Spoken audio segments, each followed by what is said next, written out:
Hello everyone, welcome জনাইছো সকলকে YouTube channel career আসামলৈ।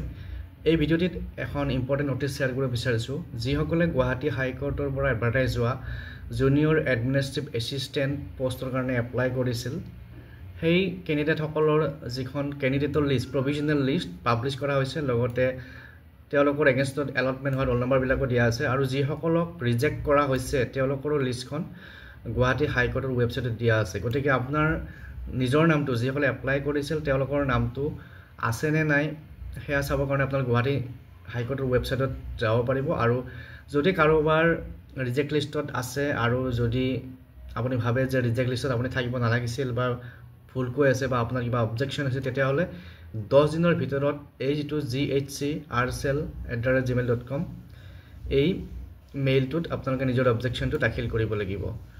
গতিকে আৰু দাখিল কৰাৰ টাইমত ইয়াতে ক্লিয়াৰলি নিজৰ নেম ৰেজিষ্ট্ৰেশ্যন নাম্বাৰ আৰু তাৰ লগত ডকুমেণ্টাৰী প্ৰুফ এইবিলাক ছাবমিট কৰিব লাগিব আৰু সবিশেষ জানিবৰ কাৰণে আপোনালোকে গুৱাহাটী হাইকোৰ্ট ৱেবছাইটত গৈ পেলাই এই নটিচখন চাব পাৰে।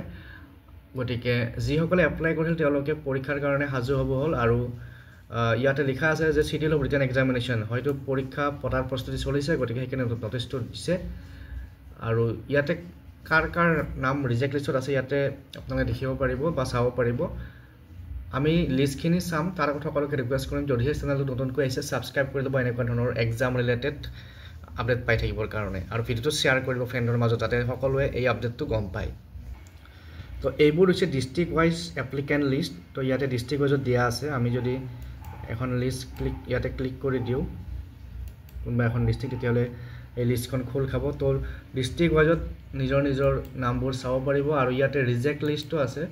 ৰিজেক্ট লিষ্টখিনিও আমি চাব পাৰোঁ। ইয়াতে কিছুমানৰ ৰিজেক্টো হৈছে কি কাৰণে ৰিজেক্ট হৈছে ইয়াত বিভিন্ন ৰিজন আছে। কাৰোবাৰ অভাৰ এজড, কাৰোবাৰ ডিজেবিলিটি চাৰ্টিফিকেট নাই, কোনোবাৰ গ্ৰেজুৱেশ্যন নাই, এমপ্লয়মেণ্ট এক্সচেঞ্জৰ কাৰ্ড নাই। তো কিছুমান বেছিক ৰিজনত মানে সৰু কথাৰ কাৰণে ৰিজেক্ট হৈছে। গতিকে তথাপিও যদি আপোনালোকৰ কিবা অবজেকশ্যন আছে অবজেকশ্যন দাখিল কৰিব পাৰিব 10 দিনৰ ভিতৰত এই ইমেইল আইডিটো যিটো ইমেইল আইডি মই নটিচখনত দেখাইছিলোঁ। গতিকে আজিৰ এই ভিডিঅ'টিত এইটো আপডেট জনালোঁ। Thank U.